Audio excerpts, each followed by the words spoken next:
প্রিয় দর্শক নমস্কার, আমি শ্রী অক্ষয় কুমার শাস্ত্রী। তো প্রিয় দর্শক, আজ আমি আপনাদের বলবো হাতের করতলে কিছু চিহ্ন থাকে, যেই চিহ্নগুলো দিয়ে আপনারা আপনাদের নিজেদের হাত দেখতে পারবেন যে আমার হাতে এই চিহ্নটা আছে, তাতে কি হওয়ার সম্ভাবনা রয়েছে।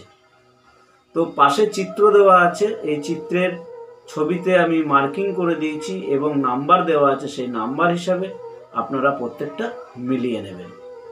তো প্রথমে আসি 1 নম্বরে, করতলে মৎস্য চিহ্ন, মাছের চিহ্ন যদি থাকে এবং হাতের মণিবন্ধে যদি মাছের পুচ্ছ দেখা যায়, তাহলে এরা ধার্মিক, সদাচারী ও জ্ঞানী হয়ে থাকেন। নাম্বার 2, করতলে যদি পদ্ম ফুলের মতন যদি কোনো চিহ্ন থাকে, প্রভূত এরা ঐশ্বর্যের অধিকারী হয়ে থাকেন, অনেক ধন সম্পত্তি ঐশ্বর্যের অধিকারী হয়ে থাকেন। এরা ধনে ধনে এরা রাজা তুল্য, রাজা তো এখন আর নেই, তো রাজতুল্য মনে করতে হবে যে রাজার মতন সে রাজতুল্য সুখী হতে পারবে। তো চলে আসবো 3 নম্বর চিহ্নে করতলের বাণ চিহ্ন, তীর অর্থাৎ বাণ অর্থাৎ তীর, এই তীর চিহ্ন থাকলে সেই ব্যক্তি প্রভূত ভূসম্পত্তি ওনার প্রচুর থাকবে। এরা জমিদার বললেও চলে, এদের প্রচুর পরিমাণে জমি থাকবে বা ভূসম্পত্তি থাকবে। চলে আসবো পরবর্তী চিত্র 4 নম্বরে কুম্ভ বা ঘট চিহ্ন থাকলে সেই ব্যক্তি সোপার্জিত অর্থের রাজতুল্য ধনী হয়ে থাকেন। চলে আসবো 5 নম্বর চিত্রে হাতের করতলে যদি ত্রিশূল চিহ্ন থাকে, সেই ব্যক্তি তন্ত্র সাধনের সিদ্ধ লাভ করে থাকেন। এতে পাণ্ডিত্য খ্যাতি দ্বারা সারা দেশে বিদেশে এদের নাম ছড়িয়ে পড়ে। চলে আসবো 6 নম্বর চিত্রে, করতলে যদি পদ্ম চিহ্ন থাকে, দেবতা সুলভ ব্যবহার, মানি অর্থাৎ মান সম্মানী এবং অর্থবান ও খ্যাতিমান হয়ে থাকে এনারা। চলে আসবো করতলে 7 নম্বরে আপনার পতাকা চিহ্ন,